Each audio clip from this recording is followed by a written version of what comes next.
সকালেই এসছে না, কালকে রাত্রির দিকে। কালকে আমি সকালে ফোন করলাম, বললাম আজকে যাবো।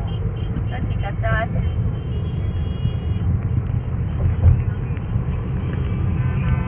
আমাদের তো হঠাৎ, আরে সত্যি বিশ্বাসই করে না, বিশ্বাস করে না। বলো তো কি করে বলবো বলো, সব সময় বলো হয় এরকম ভাবে হঠাৎ করে। আমি যাব ঠিক করেছিলাম একাই, আমি একাই যাব আজকে ঠিক করেছিলাম যে দাদাকে একটু দেখতে যাব। তারপরে রাত্রি 11:30 পৌনে 12টার সময় তখন রানুদি ফোন করে বলছে অক্সিজেন চলছে তো দাদার শরীরটা খুব খারাপ। না সকালেও ঠিক হয়নি, সুস্মিতা 1:45-র সময়।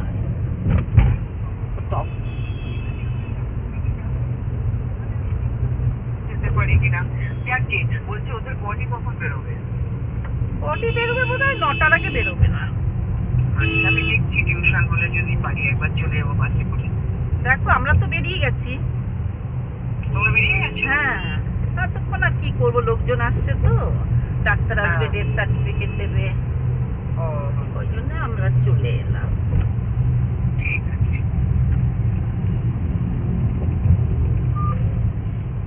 শুধু বলে যে আমাকে বলতে পারছো তোমাদের সবই হঠাৎ ঠিক হয়। সত্যি তো হঠাৎ, তুমি তো 2টোর সময় বললে বলো যাবো, তুমি তো যাবো বলো। তখন তার আমরা জানি না যে এরকম একটা ঘটনা ঘটবে বলো, তাহলে আমি টিউশন কামাই করে যেতাম। তাই আমরা তো তখন হয়তো বলতো যে না যাবো না, হয়তো মৃত্যু সংবাদ শুনলে হয়তো বলতো যাবো। হ্যাঁ এখন এটা শুনেছি বলেই বলছে, তাই না হলে বলতো শরীর খারাপ, ঠিক আছে পরে দেখে নেবো।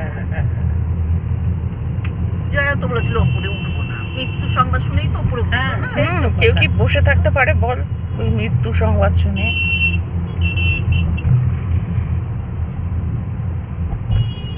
শাড়িগুলো করেছে কি যারা থাকে থাকে করে নিয়েছে, মানে উপরে তো করতে পারবে না, নিচে থেকেই করে গেছে।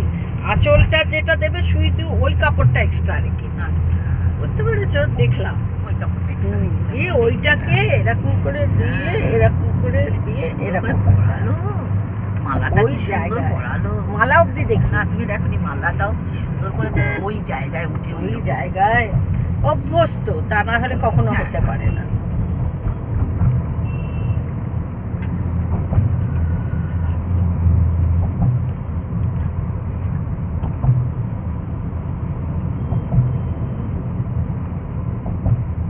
গীতা কি বললো? এটা আমাকে বলছে সকালের ফোনটা এখন একটা মিস কল দেখলাম, পারো তুমি? তা বলছে কোথায়? না এখন ওখানে আছি। আচ্ছা ঠিক আছে। তো বললো ঠিক আছে, এবার তাহলে তুমি রাত্রিরে করো।